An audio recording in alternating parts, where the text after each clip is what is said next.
Okay, in this video, we're going to be giving the column grid to grid dimensions. So before we do that, we're going to remove the boundary area. We don't need that for the column layout plan. Okay, select it and then delete it. It's gone. Now we still have the dimension here, and now I'm going to take a dimension. The first dimension is going to be from first grid to last grid. There we go. We're going to change the size of it. Control A, and then this is going to be 15 inches and times new Roman. Good. Okay. There you go, that's done. And right after that, we can give another grid to grid right here, from here to here. There you go.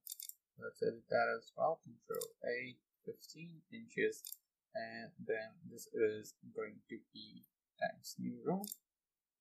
Okay, there, it's done.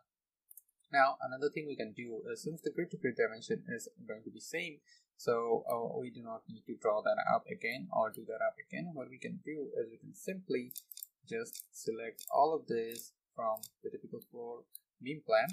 There we go, there we go, there we go. And then CO, enter for copying. Hold this as the reference point and bring it right over here and copy it as this reference point. And voila, we're done. We have done the column grid to grid dimension. So that is it for this video. Thank you very much for watching. I'll see you in the next one.